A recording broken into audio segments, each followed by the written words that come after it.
Marin Kitagawa is a popular student, and it's not just because of her looks.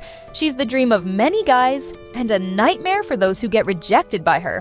But behind her seemingly perfect appearance, Marin is actually like two different people. At school, she's the popular girl, but at home, she's a hardcore otaku. Anime posters on the wall, action figures, even a waifu body pillow prove that Marin is already infected with the crazy otaku syndrome.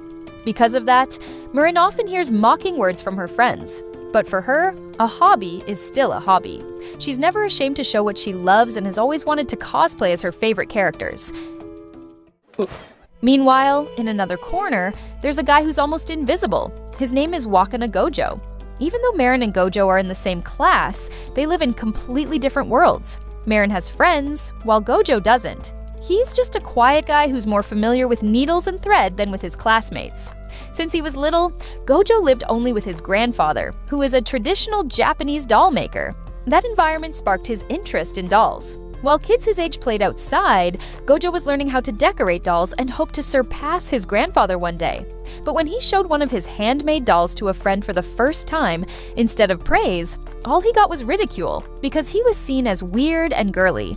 One day, while Gojou was working on a doll costume, his sewing machine broke. Instead of just sitting around, he decided to use the sewing machine in the school's art room.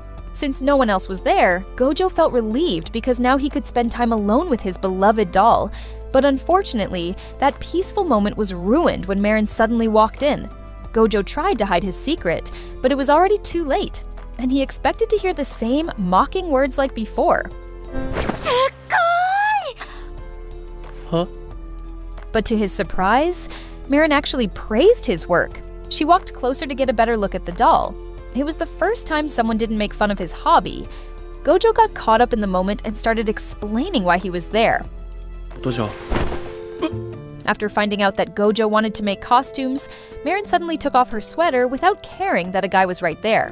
The sound of rustling clothes became a serious challenge for Gojou, and the situation got even more intense when Marin asked him to look her way. But it wasn't anything weird.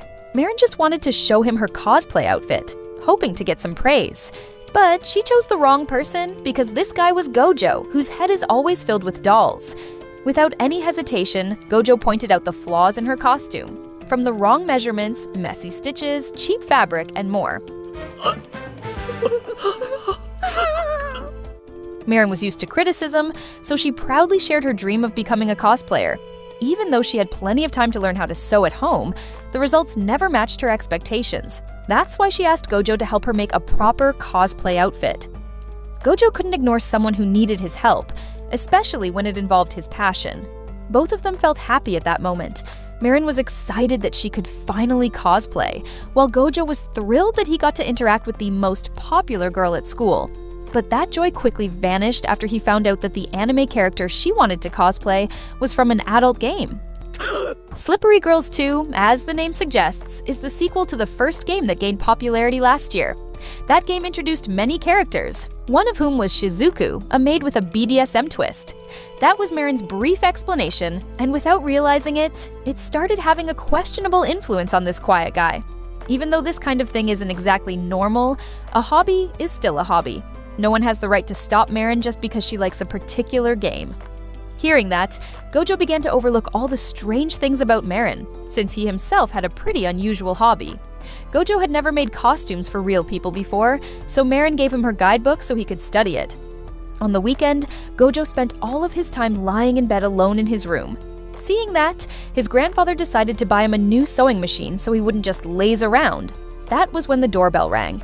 It was Marin who had come over to take her measurements. They had actually agreed to do this the next day, but Marin couldn't wait, so she barged into his house looking for Gojou's room. With Marin being playful and the two of them alone in the house, Gojou's imagination started running wild. Marin seemed completely used to situations like this and scolded Gojou for not getting started with the measurements. According to the book Marin gave him, measurements should be done while wearing only underwear. Marin already knew about that, so she came over wearing a swimsuit. It was a solution, but it didn't solve the real problem. Gojou had to clear his mind and focus on the task at hand. He tried his best to finish the measurements quickly, but also accurately. However, the real challenge wasn't his thoughts.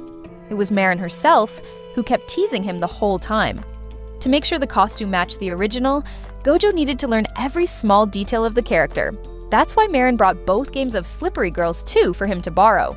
For the sake of research, Gojou played the game at night and wrote down everything he needed. And his grandfather ended up becoming a silent witness to Gojou's pursuit of knowledge. The effects of that game were felt almost immediately. Gojou had a dream about Marin wearing the cosplay outfit he made. Not just her appearance, even her personality matched Shizuku's perfectly. A person who enjoys being mistreated in front of her master. Gojou woke up with a soaked bed and immediately apologized to his doll for betraying her. Gojou felt uncomfortable being around Marin, obviously because of what happened during the measurements. But unlike him, Marin didn't seem to care at all. She even introduced Gojou to her cosplay circle as a close friend. Other students who happened to be nearby misunderstood the situation and started spreading rumors that Marin was dating the unpopular guy in her class. Gojou didn't want to ruin Marin's reputation, so he tried to avoid her for the entire day.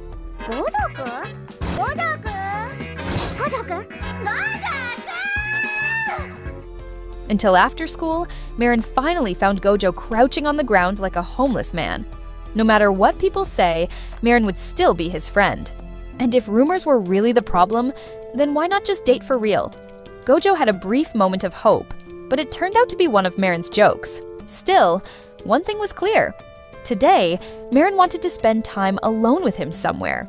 Their destination was a fabric store to buy materials for the cosplay costume. Gojou showed her the sketches he had drawn himself. Even though the price was quite expensive, Marin already had savings from her part-time job. On the way home, they kept talking about the game, which led to misunderstandings from people around them who assumed they were a naughty couple. Even though Marin had many friends, none of them liked the game she recommended. She never expected Gojou to actually play the game, let alone know such detailed things about the characters. Marin was really happy because today, she could talk about the game with a friend without being called a weirdo. The cosplay event would be held in 2 weeks, and Marin couldn't wait to attend. She waved goodbye and went home, leaving Gojou with a new burden, because 2 weeks was far too short to make a full costume, especially for an amateur like him. Gojou began organizing a schedule so he could finish the costume before the event day.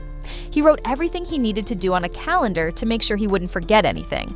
For those 2 weeks, Gojou became extremely disciplined, but also a little too much. He divided his time between studying, helping out at his grandfather's shop, and focusing on his main task, completely erasing the word sleep from his brain. The pain from working actually helped him stay awake all night. He continued this routine for days, but the costume was still far from finished. Gojou glanced at the pile of brushes on his table, the same brushes he once used to make hina dolls. Back then, he wanted to become a better doll maker than his grandfather. But now, he hardly even touched those brushes. And on that quiet night, the sound of a man crying echoed, a man who had lost his sense of direction in life. Gojou didn't know what to choose. Should he pick up the brushes and return to doll making to chase his old dream, or continue working on the costume to keep his promise to someone else? Then he remembered why his grandfather became a doll maker in the first place. He showed Gojou pictures of his customers with joyful expressions. That smile was the reason his grandfather never doubted or regretted his decision to become a doll maker. Now, Gojou knew what he had to do. He wiped his tears, tied a cloth around his head, and went back to making the costume. A lack of tools could no longer be an excuse. He was determined not to let down Marin, his only friend.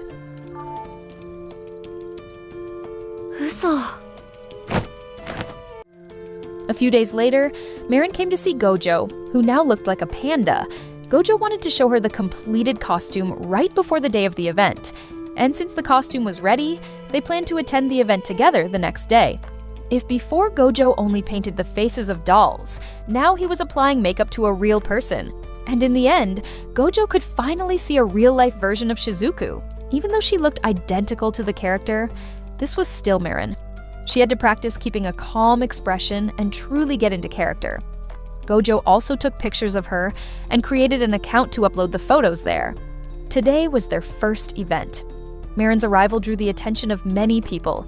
Gojou felt embarrassed and froze in place, even though the stares were directed at Marin, not him.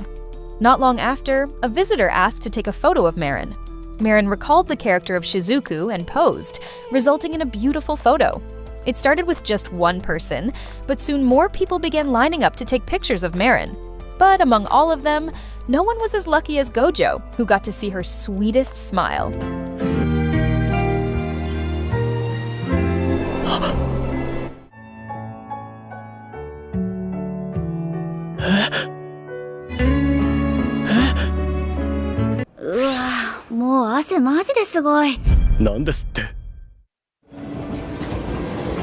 Later that afternoon, they took the train home while talking about their next plans. Because today was not the end of their time together. There were still many characters Marin wanted to cosplay besides Shizuku. That's why she asked Gojou to make more costumes for her. Gojou felt happy that Marin still needed his help. Exhausted, he slowly fell asleep beside her, while Marin continued talking excitedly about everything that had happened today. When she looked at his face, she once again imagined Marin in cosplay, something he thought looked truly beautiful. Kitagawa-san, とても綺麗でした。